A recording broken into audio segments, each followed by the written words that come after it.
तमाम इजराइल और अमेरिका दोनों ही बहुत बुरी तरीके से फंसते हुए नजर आ रहे हैं। तमाम सारे ऐसे देश हैं जिन्होंने सीधा खुले तौर पर ऐलान कर दिया है। कुछ ने कह दिया कि अब तो इजराइल को आतंकी देश घोषित कर देना चाहिए, कुछ ने कह दिया कि हम फलस्तीन को अलग संप्रभु राष्ट्र के तौर पर मान्यता देने जा रहे हैं, और इसीलिए भड़क गया है अमेरिका भी। उधर इजराइल बेंजामिन नेतन्याहू और उसकी पत्नी बुरी तरीके से फंस गए हैं। नीदरलैंड ने बुरी तरीके से फंसा दिया। क्या है वो मामला, ये मैं दिखाऊंगा। कैसे इजराइल के लोग अब गजा में भूख और प्यास की वजह से तड़प रहे हैं, नेतन्याहू की स्टारवेशन पॉलिसी को लेकर के, उसकी वजह से दोस्तों सब कुछ बताऊंगा इस वीडियो में। लेकिन सबसे पहले मैं चाहता हूं कि ये छोटा सा हिस्सा इस वीडियो का देखिए। ये जो व्यक्ति आप अपनी स्क्रीन पर देख रहे हैं, ये व्यक्ति दोस्तों इजरायली सेना का एक सैनिक है जिसको गजा में फलस्तीन के रेजिस्टेंस फोर्सेस ने बंधक बना के रखा हुआ है दोस्तों। और ये इसलिए रो रहा है क्योंकि ये भूखा है, कई दिन से भूखा और प्यासा है। और भूखा प्यासा ये इस वजह से है क्योंकि डोनाल्ड ट्रंप का जो प्रॉक्सी बेंजामिन नेतन्याहू है, उसने गजा में पूरी तरीके से सारे एड, सारा फूड, सब कुछ ब्लॉक कर रखा है। तमाम सारे ट्रक जो है फूड से लदे हुए वो गजा के बॉर्डर्स पर अंदर नहीं आ पा रहे, और इसीलिए ये देखिए ये रो रहा। बाकायदा ये वीडियो रेजिस्टेंस फोर्सेस ने जारी किया है इस व्यक्ति का रोते हुए। मिडिल ईस्टर्न अफेयर नाम के ट्विटर हैंडल की तरफ से ये वीडियो सामने आया, मैं आपको बता रहा हूँ, जिसमें सीधे तौर पर बताया गया था message to the captive soldier. उसका नाम फिर आगे दिया to Netanyahu his government, please bring in food, I am dying of hunger, मैं भूख की वजह से मर रहा हूं। सीधे तौर पर यह बात दोस्तों इसने कही है। उधर बेंजामिन नेतन्याहू की पत्नी की संपत्तियों पर एक बड़ा एक्शन हो गया है नीदरलैंड में दोस्तों। नीदरलैंड ने बेंजामिन नेतन्याहू की और उनकी पत्नी की संपत्तियों को फ्रीज कर दिया है, ये कहते हुए कि सीधे तौर पर बेंजामिन नेतन्याहू की पत्नी गजा में जो इजराइल का जेनोसाइड चल रहा है वो उसमें पूरी तरीके से भागीदार हैं, जेनोसाइड के लिए भागीदार हैं, नरसंहार के लिए वो भागीदार हैं, और इसलिए उनकी सारी संपत्तियों को सीज किया जाता है। चाइना इंग्लिश नाम का ट्विटर हैंडल में बाकायदा उनकी तस्वीर जारी करते हुए लिखता है कि the Netherlands freeze the real estate asset of the Netanyahu's wife over her direct role in financing the genocide in Gaza. The move comes amid mounting calls on the expel Israeli envoy and block Tel Aviv access to Europe financial system।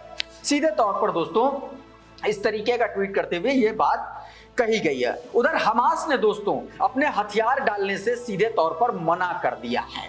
Press TV के हवाले से खबर यह है कि Hamas ने यह कह दिया है कि अगर उसने हथियार, अगर वो तब तक हथियार नहीं डालेगा जब तक फलस्तीन को एक संप्रभु राष्ट्र का दर्जा मिल नहीं जाएगा। ये बाकायदा प्रेस टीवी के हवाले से खबर है। देखिए इसमें क्या कुछ बताया जा रहा है। सीधे तौर पर हमास की तरफ से ये जानकारी निकल के सामने आई, जिसमें प्रेस टीवी के हवाले से ये कहा गया कि Hamas says it will be continue armed and political resistance until the Israel occupation and a fully sovereign Palestinian state is established। सीधे तौर पर कहा गया कि हमास का राजनीतिक और सीधे तौर पर हथियारों के बल पर जो उसका रेजिस्टेंस है वो जारी रहेगा तब तक जब तक इजराइल फलस्तीन को छोड़ नहीं देता, जब तक फलस्तीन को अलग राष्ट्र का दर्जा मिल नहीं जाता। ये सीधे तौर पर हमास ने कह दिया है।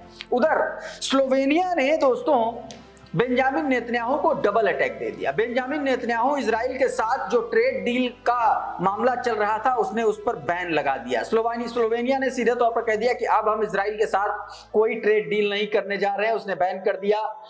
ग्लोबल आई न्यूज ने बाकायदा ये खबर छापी है जिसमें बताया गया कि Slovenia bans arms deal with Israel, ये बताया गया दोस्तों।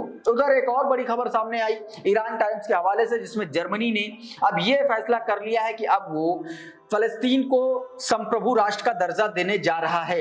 ईरान टाइम्स ने लिखा है कि Germany says the times come to start the process of recognising Palestine as a state.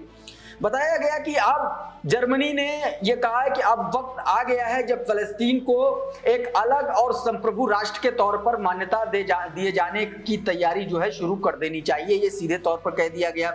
ना सिर्फ ये कहा गया बल्कि जर्मनी की तरफ से यह भी कह दिया गया है कि अब जो कुछ भी इजराइल गजा में कर रहा है इसकी वजह से इजराइल जो है अब वो पूरी दुनिया में आइसोलेट होने का खतरा उसके सामने बढ़ गया है।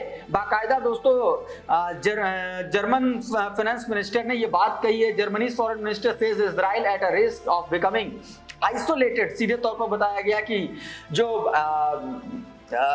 इजराइल है वो पूरी दुनिया में अलग थलग पड़ने का खतरा उसके सामने बढ़ गया है। क्यों? क्योंकि वो जिस तरीके से गजा में जेनोसाइड कर रहा है वो उसके लिए खतरा बनता हुआ जा रहा है। उधर साउथ अफ्रीकन राष्ट्रपति ने तो इससे और 4 कदम आगे बढ़कर के एक बात कह दी।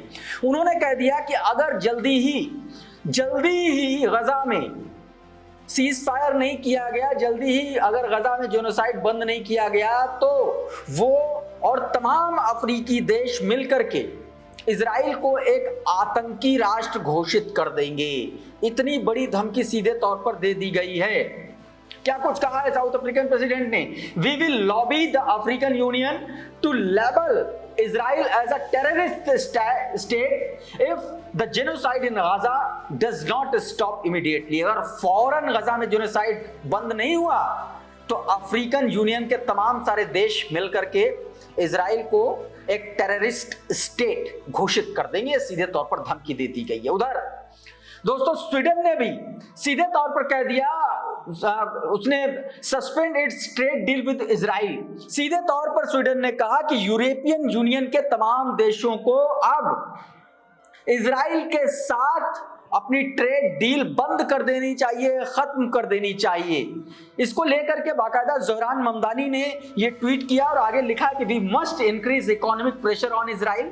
ज़ोहरान ममदानी ने ये लिखा कि we must pressure on Israel. सीधे तौर पर बताया गया the Israel government must allow unrestrict humanitarian aid into the गजा।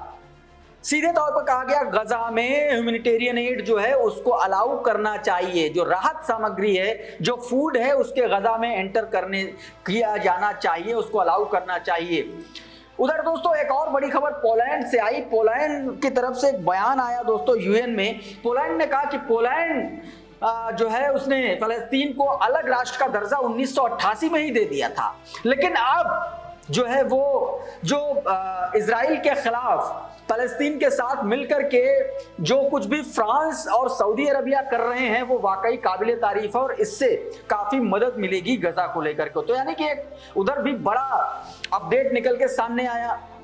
उधर यूएई से अब इजराइल को भागना पड़ा। यूएई से इजराइल ने अपना दूतावास बंद कर दिया और वो अपना सामान तामझाम सब समेट के निकल गया है। एडम नाम का ट्विटर हैंडल है, उसने बाकायदा इसके बारे में जानकारी दी। बताया कि Israel withdraws its diplomat and ambassador from the UAE due to an imminent security threat की वजह से उसने यूएई से अपना जो है दूतावास बंद कर दिया है, ये बताया गया। उधर एक और तस्वीर सामने आई दोस्तों जिसमें ये दिखाया गया कि अमेरिका ने एक बार फिर से इजराइल को वेपन भेजने शुरू कर दिए हैं। ये जो वीडियो आप देख रहे हैं ये वही वीडियो है।